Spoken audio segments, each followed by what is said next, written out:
화제의 뉴스를 골라 과학 기자의 눈으로 분석하는 과학 본색 시간입니다. 네, 오늘은 최소라 기자와 함께하겠습니다. 어서 오세요. 안녕하세요. 네, 오늘은 어떤 이야기 나눠볼까요? 네, 지구에 생명이 처음 나타난 거는 40억 년도 더 됐다고 과학계는 보고 있는데요. 초기 생명체 형태는 눈으로 보기에도 아주 힘든 작은 크기에다가 단순한 구조를 한 덩어리 형태였습니다. 네. 외부 물질을 받아들여서 에너지를 만들고 또 후손을 생산하는 이런 아주 기본적인 생명 활동만이 가능했습니다. 그런데 40억 년이 지난 지금 그때보다는 훨씬 이 복잡한 구조를 한 생명체들이 많이 있죠. 사람뿐 아니라 포유류, 양서류, 파충류 또 식물까지 생명체는 굉장히 다양하게 진화를 해왔는데요. 오늘은 이 진화에 관한 아주 재미있는 최신 연구 결과를 준비했습니다. 진화에 관한 연구라고요. 어떤 내용인지 궁금해지는데 자세히 전해주시죠. 네, 온혈동물과 이 냉혈동물이라고 들어보셨죠? 네. 예. 네, 냉혈동물은 외부 온도의 변화에 따라서 체온이 변하는 동물이고요. 대부분 무척추동물과 어류 그리고 양서류, 파충류 등 일부 척추동물이 여기 해당을 하죠.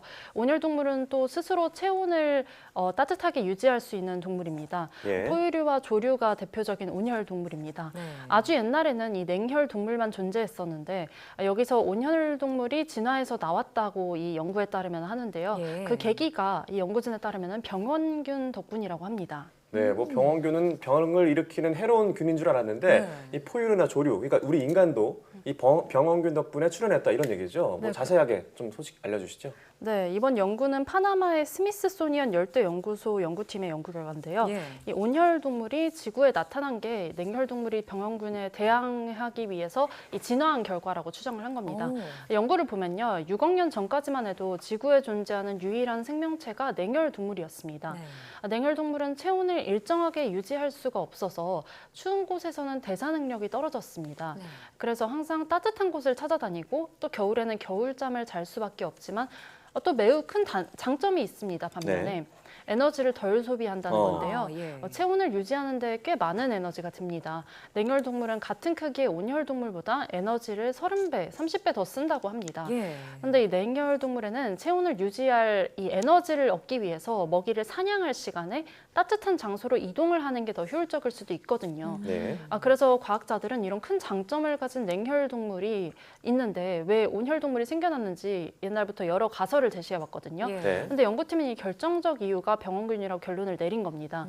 6억 년 전에 냉혈 동물이 병원균에 감염이 됐고 또 체내 면역 반응으로 이 병원균을 물리치려면 체온을 올려야 했는데요. 냉혈 동물은 스스로 체온을 높게 올릴 수 있는 이 능력이 없으니까 예. 따뜻한 곳으로 이동을 해야 했다는 겁니다.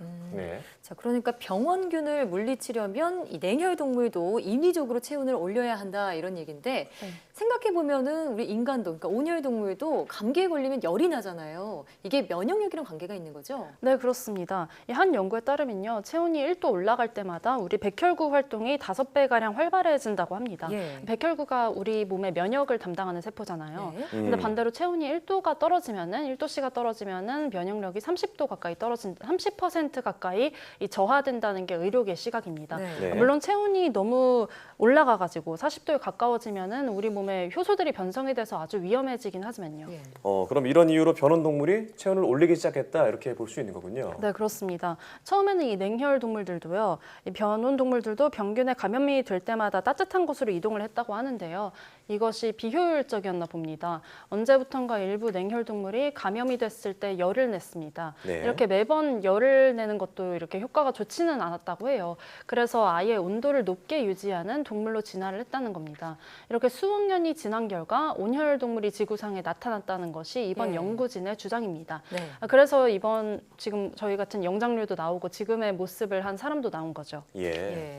자, 결국 병원균 덕분에 지금의 인간의 모습이 있다고 봐도 과언이 아닌데요. 이 병원균에게 세상 고마움을 느끼게 되네요.